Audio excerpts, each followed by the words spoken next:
رسول نے کہا ان کنتم مولاہ فہذا علی مولا، یعنی اللہ اور رسول نے مل کے فیصلے کیے ہیں علی کے درجات کی بلندی میں. دونوں نے چاہا ہے کہ علی کو بلند کیا جائے. وجہ یہ ہے کہ امتحان امت ہوگا علی کی وجہ سے، امتحان ہوگا علی کی وجہ سے. نہیں تو اللہ اور رسول کو تو سب مانتے ہیں، رسول کو تو منافق بھی مانتا ہے.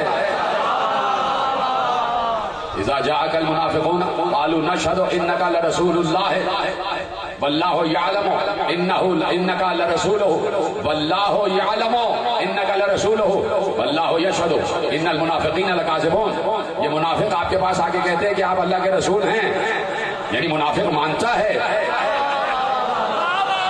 منافق اللہ کا رسول مانتا ہے رسول کو، لیکن اللہ نے کہا ہمیں معلوم ہے تم اللہ کے رسول ہو، لیکن یہ منافق جھوٹے ہیں، یہ منافق جھوٹے، منافق جھوٹے. اگر آپ کی اجازت ہو تو ایک روایت اور پڑھ دوں، ایک روایت اور پڑھ دوں. دیکھیے علامہ جلال الدین سیوطی نے تفسیر در منصور میں ایک روایت لکھی، اور روایت خلیفہ دویم حضرت عمر ابن خطاب رضی اللہ عنہ سے، بہت عظیم صحابی، بہت عظیم خلیفہ، اور ان سے ایک روایت، انہوں نے روایت لکھی ہے کہ میں نے رسول اللہ سے سنا، میں نے رسول اللہ سے سنا. تفسیر در منصور جلال الدین سیوطی، انہوں نے کہا کہ میں نے رسول اللہ سے سنا. آپ سننے کے لیے تیار ہیں؟ آپ سننے کے لیے تیار ہیں؟ میں نے رسول اللہ سے سنا کہ جو مجھ سے محبت کرے، جو مجھ سے محبت کرے، پھر سنیے جملہ، جو مجھ سے محبت کرے اور علی سے بغض رکھتا ہو وہ جھوٹا ہے.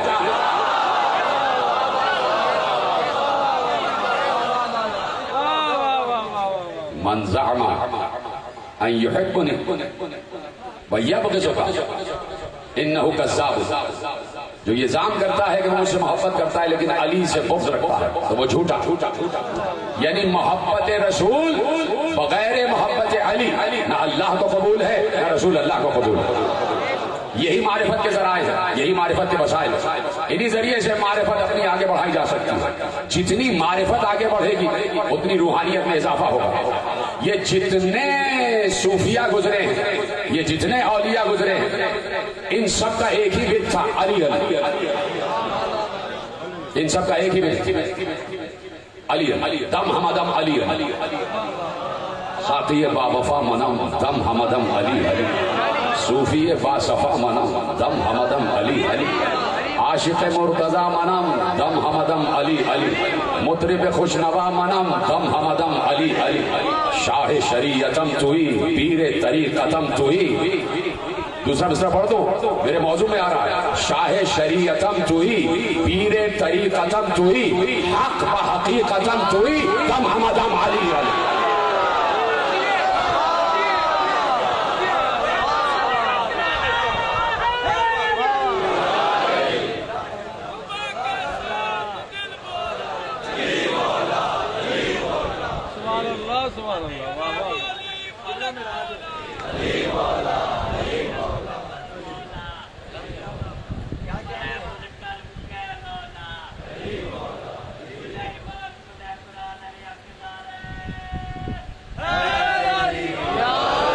شمس توئی قمر توئی، شمس توئی قمر توئی مالک پہرو پر توئی، شمس توئی قمر توئی مالک پہرو پر توئی. اب آگے کہہ رہے ہیں کہ شاہ تاجے سے لافتہ سرک، تاجے سے لافتہ سرک، تیرے سر پر لافتہ کا تاج ہے. آیا انما برت، تیرا لباس انما یرید اللہ ہے.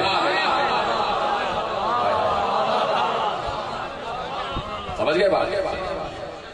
تاج سے لافتہ سرک، آیا انما برت، شمس غلام قم برت دم ہمدم علی علی. اب پتہ نہیں کون سے شمس کی بات کی ہے. یہ شمس جو ہے یہ قمر کا غلام ہے. پتہ نہیں کون سے شمس کی بات کی ہے اس وقت جو سورج کی اوٹ میں چھپا ہوا ہے، یہ قمر کا غلام ہے. تو غلام تو آقا کے اشارے پر ہی چلتا ہے. تو جو بھی ولی گزرا ہے، جو بھی صوفی گزرا ہے، اس کا شجرہ ولایت جب تک علی سے جا کے نہ ملے وہ ولی نہیں کہلاتا۔ شجرہ ولایت علی سے جا کے ملنا چاہیے، تب جا کے وہ ولی کہلاتا ہے۔ اس لیے میں کہتا ہوں کہ روحانیت و نورانیت میں اضافہ ضروری ہے کہ ورد علی کیا جائے، اس لیے کہ علی اسم اعظم، نعت علی اسم اعظم، اسم اعظم ہے۔ تو اب یہاں پر جو بیٹھے ہو نام حسین لے رہے ہو، تو نام حسین اپنی جگہ اسم اعظم ہے، نام حسین اپنی جگہ اس میں اعظم ہے۔ میں کہہ چکا کہ آہ کرنا بدعت و شرک نہیں ہے۔ پہلی تقریر میں نے عرض کیا کہ آہ اللہ کا نام ہے، آہ اللہ کا نام ہے۔ ان آہ اسم من اسماء اللہ، میرے چھٹے امام کی حدیث ہے کہ بے شک آہ جو ہے وہ اللہ کے ناموں میں سے ایک نام ہے۔ تو ہمیں آہ سے روکا نہ کرو، ہم جب آہ کہیں تو ہمیں روکا نہ کرو، اس لیے کہ کوئی ہمیں آہ کرنے سے روکتا ہے تو اس کا مطلب ہے کہ وہ ہمیں اللہ کہنے سے روکتا ہے۔ کہ جو ہم غم حسین میں آہ بھرتے ہیں یہ اصل میں اللہ کو پکار رہے ہیں، اللہ کو پکار رہے ہیں۔ میرے عزیزو، 4 محرم میں ہم داخل ہو گئے، 4 محرم میں ہم داخل ہو گئے۔ آج ہی کسی وقت سن 61 ہجری میں، آج کی تاریخ میں کسی وقت حسین کے خیمے دریا سے ہٹا دیے، خیمہ حسینی دریا سے ہٹا دیے۔ 4 محرم خیمہ حسینی دریا سے ہٹا دیے گئے۔ اب دور خیمہ گاہ بسی ہوئی ہے اور دور ہے فرات، جاتے ہیں پانی لے کر آ جاتے ہیں، جاتے ہیں پانی لے کر آ جاتے ہیں۔ لیکن 7 محرم کو قیامت ہو جائے گی کہ پانی بھی بند ہو جائے، پانی دینا بند ہو جائے گا۔ پیاسے گئے ہیں کربلا والے، پیاسے گئے، اور کربلا کا پہلا شہید مسلم بھی پیاسا گیا، مسلم کو بھی پانی میسر نہ آیا۔ 3 مرتبہ جام اپنے منہ سے لگایا، تینوں مرتبہ جام لہو سے بھر گیا اور پانی کو نیچے پھینک دیا۔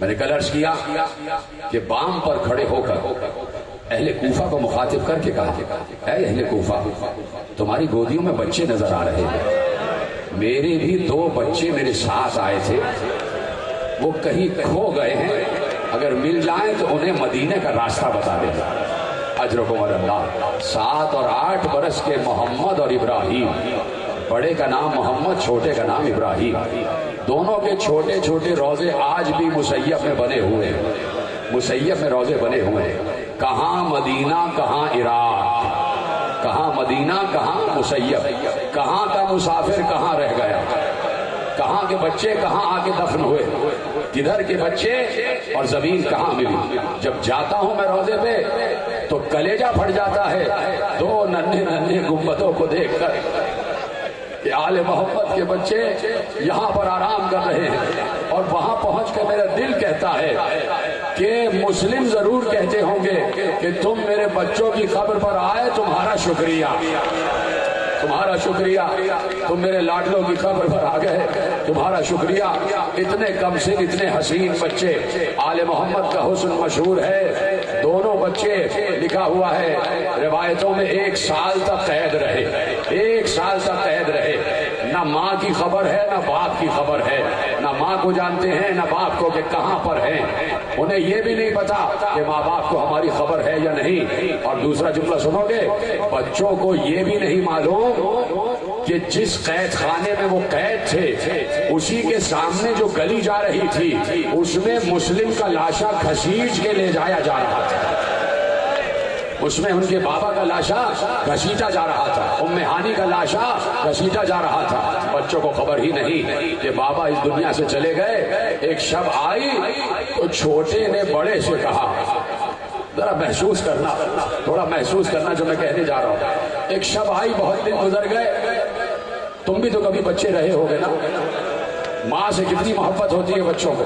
باپ کے ساتھ جتنا بھی رہیں، لیکن بچے چاہتے ہیں کہ شب ماں کے ساتھ گزارے، ماں کے ساتھ شب گزارے، رات میں ماں کے ساتھ ہی رہیں، جہاں بھی جائیں 2-3 دن جائیں اور پھر ماں کی یاد آنا شروع ہو جاتی ہے۔ چھوٹے نے آخر بڑے سے کہا، بھیا بھیا آج اماں بہت یاد آ رہی ہے، آج اماں بہت یاد آ رہی ہے۔ کیا گزری ہے بچوں پر، یہ دونوں بچے ہی جانتے ہیں. آج اماں بہت یاد آ رہی. بڑے نے چھوٹے کو سینے سے لگا لیا. کتنا بڑا بچہ, بڑا بھی کتنا بڑا تھا, 1 سال ہی تو بڑا تھا, دونوں برابر ہی کے تو تھے, لیکن بڑے نے چھوٹے کو کلیجے سے لگا لیا. کہا دیکھو آج یہ دربان آئے گا تو میں ہمت کر کے اس سے بات کروں گا, شاید اس کے دل میں رحم آ جائے. دربان آیا, بچوں کے لیے کھانا لے کر آیا. بچوں نے کہا کھانا تو ہم کھا لیں گے, لیکن ہم تم سے کچھ بات کرنا چاہتے ہیں. میں مسلمانوں سے ایک سوال کرنا چاہتا ہوں, ان 2 ننھے بچوں کو 1 سال کیوں قید رکھا گیا؟ کون لوگ تھے کہ جنہوں نے بچوں پر بھی ظلم ڈھایا ہے؟ ان میں اندر شیطان نے حلول کیا ہوا تھا. مسلمان حکومت تھی اور یہ نبی کے گھر کے بچے تھے. شرم نہیں آ رہی تھی مسلمانوں کو کہ نبی کے گھر کے بچوں کو قید کیا ہوا تھا, اور بچے بھی اتنے معصوم, اتنے حسین بچے, بے قصور بچے. قصور کیا تھا بچوں کا؟ کہا کہ ہم تم سے کچھ بات کرنا چاہتے ہیں. کہاں سناؤ کیا بات ہے؟ کہا کہ تم رسول اللہ کو مانتے ہو؟ کہا کیوں نہیں مانتا, میں مسلمان ہوں. کہا کہ تم علی ابن ابی طالب کو مانتے ہو؟ کہا میں ان کو مولا مانتا ہوں. کہا تم حسین ابن علی کو مانتے ہو؟ کہا وہ میرے آقا ہیں. اب بچوں میں ہمت پیدا ہوئی. کہا اچھا تم ہمیں جانتے ہو؟ کہا نہیں, تم بتاؤ کون ہو؟ کہا ہم اسی حسین کے سفیر مسلم کے بچے ہیں. اجرکم اللہ, ہم حسین کے سفیر مسلم کے بچے ہیں. جیسے ہی دربان نے سنا, روایت نے لکھا, یقین کرنا دربان ان دونوں بچوں کے قدموں پر سر رکھ کر گر گئے.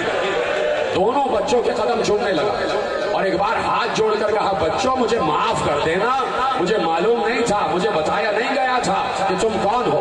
اور دیکھو کوشش کرنا کہ محشر میں میری شکایت نہ کرنا.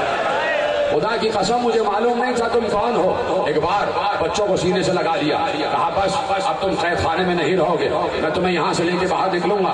اپنے بیٹے کو بلایا اور قید خانے سے لے کے باہر نکلا. کہا اس نے مجھے اب پرواہ نہیں ہے کہ چاہے مجھے قید کر لیا جائے, چاہے میری گردن کاٹ دی جائے, میں آل محمد کے لیے ان کا حق ادا کروں گا. بچے کو بلایا, دونوں بچوں کو بیٹے کے حوالے کیا.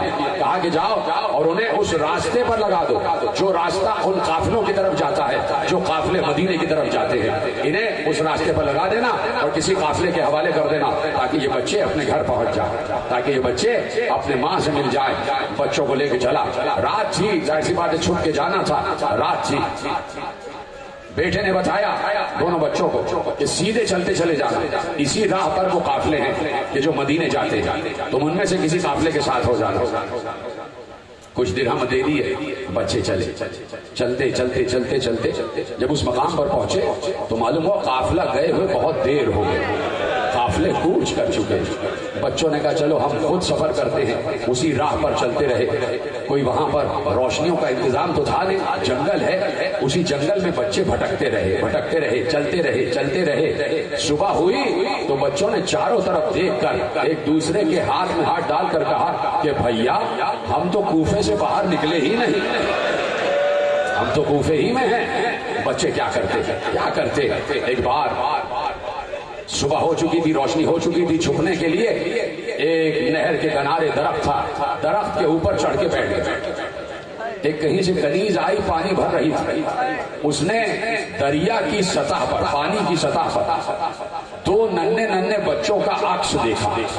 درخت سے دونوں کے عکس نظر آ رہے تھے. اس نے آسمان کی طرف, درخت کی طرف نگاہ اٹھا کے دیکھا 2 ننھے بچے درخت پر بیٹھے ہوئے تھے. اس کنیز نے بڑے ہی لطافت کے انداز میں, بڑی محبت کے انداز میں کہا بچوں گر جاؤ گے, چوٹ لگ جائے گی, نیچے آ جاؤ.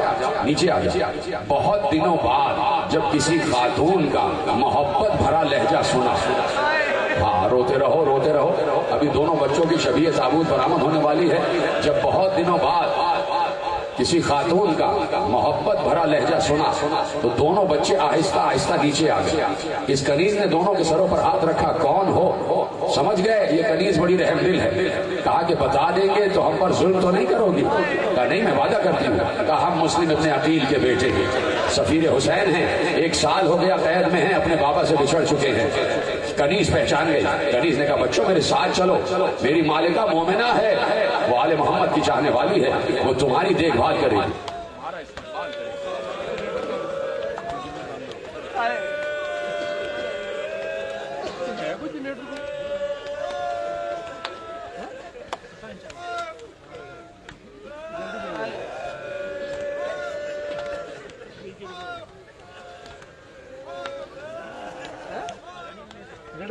ਉੱਥੇ ਯਾਰ ਰਾਤੀ ਚਲਾਇਆ ਭਈਆ ਨਹੀਂ ਆਇਆ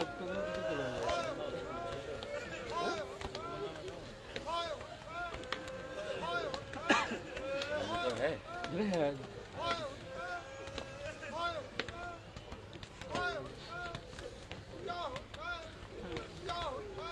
ماتم کرتے رہو ماتم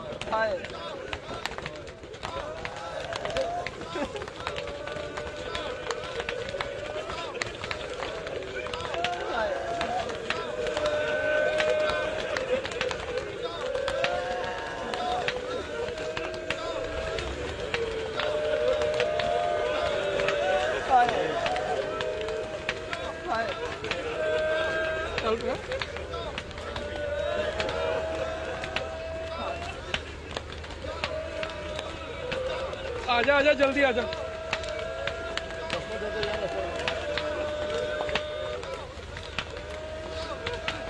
بھیا اتھی سی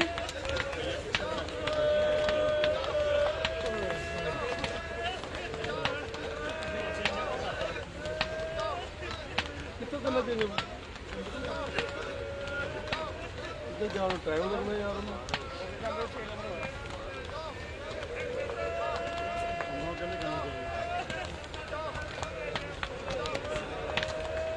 دروازہ بند ہے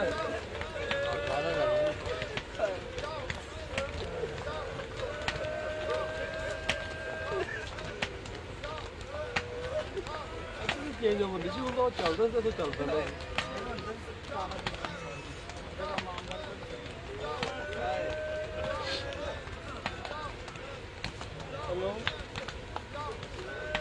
جنریٹر چل گیا اندروں چینج اوور ہونا ہے گیا میرا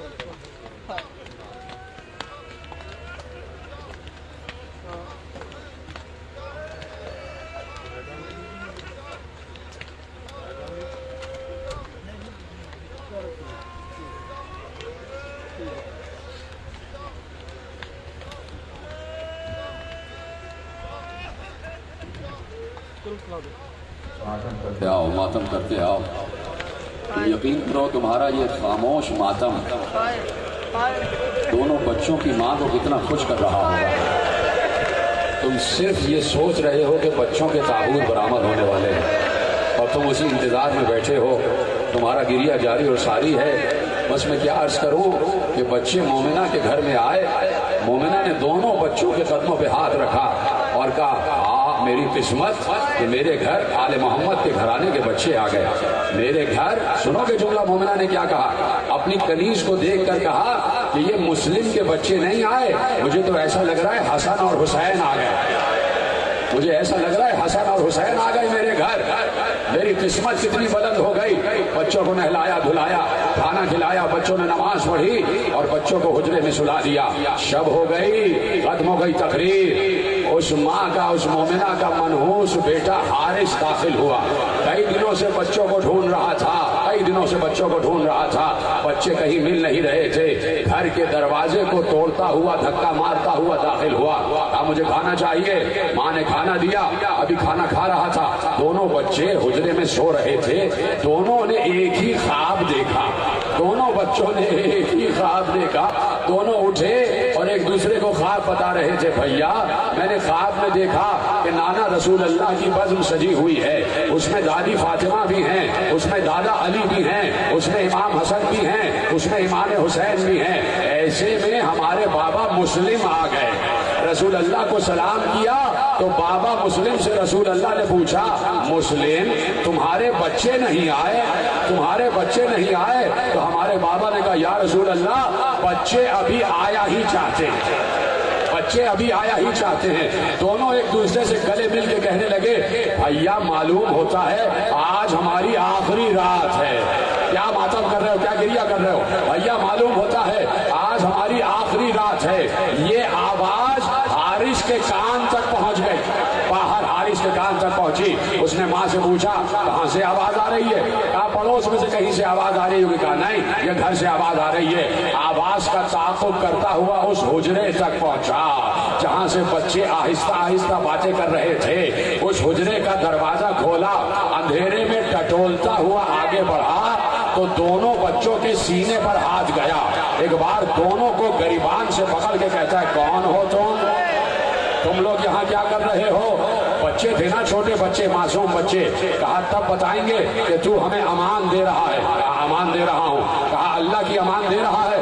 ہاں اللہ کی امان دے رہا ہوں. کہا رسول اللہ کی امان دے رہا ہے؟ کہا رسول اللہ کی امان دے رہا ہوں. کہا علی ابن ابی طالب کی امان دے رہا ہے؟ کہا علی ابن ابی طالب کی امان دے رہا ہوں. کہا اچھا جب تو نے اتنی امان دے دی ہے تو لے ہم بتاتے ہیں، ہم سفیر حسین مسلم کے بچے ہیں، ہم مسلم کے بچھڑے ہوئے بچے ہیں. ابھی تک تو گریبان پر ہاتھ ڈالا ہوا تھا، اپنی امان کو توڑتا ہوا دونوں کے بالوں پر ہاتھ ڈالا، دونوں کو بالوں سے گھسیٹتا ہوا شہر میں لے آیا، دونوں کے پاؤں خط دیتے ہوئے شہر میں آ گئے، دونوں کو بیچ شہر میں ایک ستون سے باندھا، ایک ستون سے باندھا.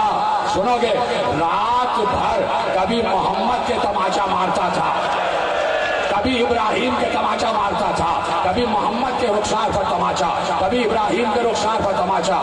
دونوں بچوں کے گال نیلے نہیں، پھٹ چکے تھے، پھٹ چکے تھے گال، گالوں سے لہو بہ رہا تھا.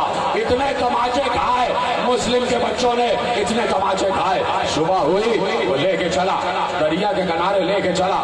کہاں لے کے جاتا ہے؟ کہاں لے کے جاتا ہے؟ کہا تم کو ذبح کروں گا، تم کو ذبح کروں گا. دریا کے کنارے لایا، کہا تمہاری گردنیں کاٹوں گا. بچوں نے منت کی، ہمیں نہ مار، ہمیں نہ مار. کہا مجھے انعام ملے گا. کہا تو ہمیں ہمارے وطن پہنچا دے، ہم اس سے زیادہ تجھے انعام دلوائیں گے. تو 2000 درہم کے لیے ہمیں قتل کر رہا ہے، ہم تجھے 10,000 دینار دلوائیں گے. کہا نہیں نہیں، جب شیطان حلول کر جاتا ہے تو پھر انسان کو کچھ نظر نہیں آتا. جب انسان شقی ہو تو پھر اسے کچھ نظر نہیں آتا. صرف 2000 درہم کی خاطر، صرف 2000 دینار بھی نہیں، 2000 درہم کی خاطر کہا میں تمہیں قتل کروں گا. اچھا کہا چل تو ہمیں ہمارے بال کاٹ دے، ہمیں غلاموں کے دربار میں لے جا کے بھیج دے، وہاں تجھے ہماری زیادہ قیمت مل جائے گی. کہا نہیں، میں تمہیں حاکم کے پاس تمہارے کٹے ہوئے سر لے جاؤں گا، اس سے مجھے انعام چاہیے. کہا اچھا ہمیں مار کے نہ لے جا، ہمیں زندہ لے جا دربار میں، ہمیں زندہ لے جا. کہا نہیں زندہ بھی نہیں لے جاؤں گا، ایسا نہ ہو راستے میں تمہیں کوئی مجھ سے چھین لے اور وہ انعام کا حقدار ہو جائے، میں تمہارے گردنوں کو کاٹوں گا. جب بہت منت کی اور ظالم کو رحم نہ آیا، کہا اچھا ایک آخری خواہش تو پوری کرنے دے، ہمیں 2 رکعت نماز پڑھنے دے، ہمیں 2 رکعت نماز پڑھنے دے. بچوں نے نماز پڑھی، نماز ختم ہوئی، قاتل آگے بڑھا، محمد کا گریبان پکڑا، محمد کے گلے پر ہاتھ ڈالا. محمد کو ذبح کرنے کے لیے لٹایا ہی تھا کہ ابراہیم نے بھائی کے گلے پر گلا رکھ کر کہا میرے سامنے میرے بھائی کو ذبح نہ کر، میرے سامنے کیا ماتم کر رہے ہو، خدا تمہیں کوئی غم نہ دے سوا غم حسین کے، میرے سامنے میرے بھائی کو ذبح نہ کر. ایک بار ابراہیم کو دور پھینکا، ابراہیم کو دور پھینکا، بچے کو لٹایا، چھری چلائی، بچے کا گلا کٹا، خون کا فوارہ تھا جو رگوں سے برآمد ہو رہا تھا. بچے کی گردن کو کٹی ہوئی گردن کو اٹھایا، محمد کی گردن کو ایک جانب رکھا، ابراہیم کی طرف بڑھا، ابراہیم کو لٹایا، ابراہیم کے گلے پر چھری پھینکی، ابراہیم کا گلا اٹھایا، محمد کے گلے کے برابر میں رکھا، دونوں کے جسم اٹھائے دریا میں پھینکے، دونوں کے جسم دریا میں پھینکے، دونوں کے جسم آپس میں ایک دوسرے سے بغل گیر ہو گئے، ایک دوسرے سے بغل گیر ہوئے اور دریا کی سطح میں، دریا کی تہ میں دونوں کے جسم اتر گئے. ادھر سے اس نے دونوں کے سروں کو اٹھایا، دونوں کے سروں کو اٹھایا، بالوں سے پکڑ کر اٹھایا، دونوں کے سروں کو بالوں سے پکڑ کر اٹھایا اور لے کے چلا ابن زیاد جیسے ظالم کے دربار میں. ابن زیاد ظلم میں مشہور ہے، ابن زیاد شقاوت میں مشہور ہے. دونوں بچوں کو سروں کو پکڑ کے ابن زیاد کے دربار میں لایا. جیسے ہی دربار میں بچوں کے کٹے ہوئے سر لایا، ابن زیاد جیسا شقی ایک بار تخت سے کھڑے ہو کے کہتا ہے او ظالم، کس ماں کی گود اجاڑ کے لے آیا، کس ماں کی گود اجاڑ کے لے آیا. دیکھو تمہارا ماتم نہ رکے، تمہارا گریا نہ رکے، کس ماں کی گود اجاڑ کر لے آیا. کہا یہ مسلم کے بچے ہیں، یہ مسلم کے بچے ہیں. کہا اچھا یہ مسلم کے بچے ہیں، یہ گرفتار ہونے سے پہلے جب میرے دربار میں آئے تھے تو ان کے چہروں کا حال ایسا تو نہیں تھا، جیسا اب حال ہے. ان کے رخسار زخمی ہو چکے ہیں, ان کے بالوں پر خون ہے, ان کے چہروں پر خون ہے. سنو گے؟ ایک بار اس نے کہا اس کو پکڑو. میں نے کہا تھا مجھے زندہ بچے چاہیے, اس نے میرے حکم کی خلاف ورزی کی ہے, حارث کو گرفتار کیا گیا. کہا کوئی ہے جو ان بچوں کے سروں کو دھو کر لے آئے, ان بچوں کے سروں کو دھو کر لے آئے. ایک غلام آگے بڑھا, اس نے کہا میں اپنے گھر لے جاتا ہوں. وہ غلام بھی محب آل محمد تھا, اس کی بیوی بھی محب آل محمد تھی. غلام دونوں بچوں کے سروں کو اپنے گھر لے کر گیا.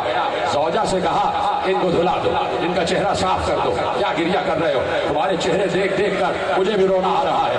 جب مجھ جیسا چھوٹا سا ذاکر تمہیں دعائیں دے رہا ہے تو سوچو مادر حسین کتنی دعائیں دے رہی ہوگی, روح زہرا کتنی دعائیں دے رہی ہوگی. تمہارا گریہ, تم تھکنا نہیں. ہائے حسین کہتے جانا, ہائے محمد, ہائے ابراہیم, ہائے مسلم کہتے جانا. دونوں کے چہرے دھلا دی جا رہی تھی. سنو گے جملہ؟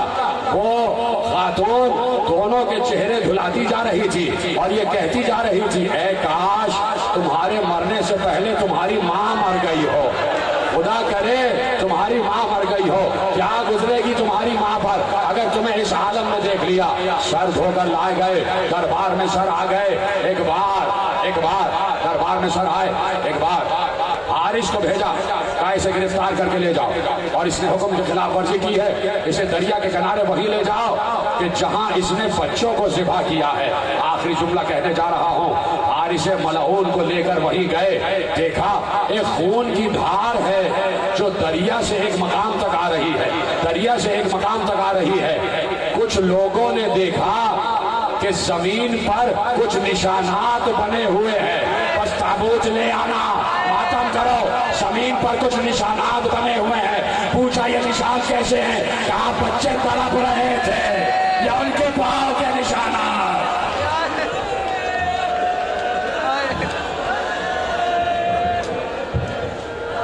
مومنین اپنے موبائل اور پرس کا خیال رکھیں. اور ابھی یہاں پر ماتم داری کے بعد دھوبی گھاٹ گراؤنڈ میں سے زمین شاہ صاحب کے کیمپ میں ماتم داری ہوگی ہے اور بعد میں لنگر حسین ہوگا. افسر جماعت وہاں پر نواخوانی کریں گے. یا اس ایک منٹ قبلہ رو آ گئے.